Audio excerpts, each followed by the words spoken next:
పల్నాడు జిల్లా చిలకలూరుపేటలో TDP camp కార్యాలయంలో MLA Prathipati Pullarao నాయకులతో సమావేశమయ్యారు. ఈ సందర్భంగా ఆయన మాట్లాడుతూ జగన్మోహన్ రెడ్డి మంచిని చూసి ఓర్వలేకపోతున్నారని మండిపడ్డారు.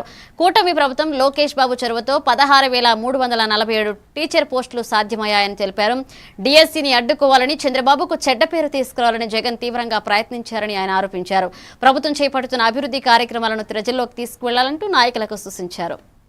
జగన్మోహన్ రెడ్డికి మంచిని చూసి ఓర్చుకోలేనటువంటి పరిస్థితి కనపడుతుంది.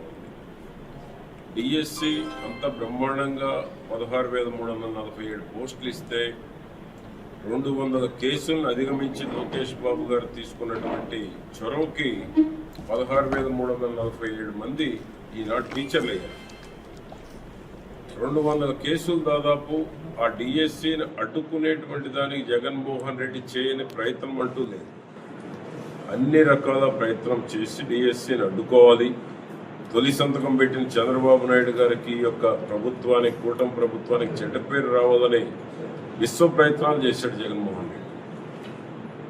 ఆ విశ్వ ప్రయత్నాలన్నింటినీ లోకేష్ బాబు గారు అధిగమించి 16,347 మందికి కుటుంబ సభ్యులతో అమరావతిలో ఒక కార్యక్రమాన్ని ఏర్పాటు చేసి వాళ్ళకి నియామక పత్రాలు బహిరంగంగా అందజేస్తే దాన్ని కూడా కామెంట్ చేస్తా ఉన్నారు.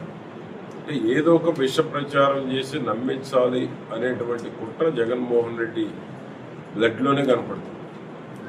జగన్మోహన్ రెడ్డి దురాలోచనలు ఏ విధంగా ఉన్నాయంటే ప్రతి ఒక్కరికి ఏదో కన్ఫ్యూజన్ క్రియేట్ చేయాలి, ఈ ప్రభుత్వం మీద బురద జల్లాలి, లోకేష్ బాబుకు వచ్చేటువంటి మంచి పేరు రాకూడదు, చెడు ప్రచారం చేస్తే రానటువంటి వాళ్ళు ఎంతో కొంతమంది నమ్మి ఆయన పక్కన ఉంటారు అనేటువంటి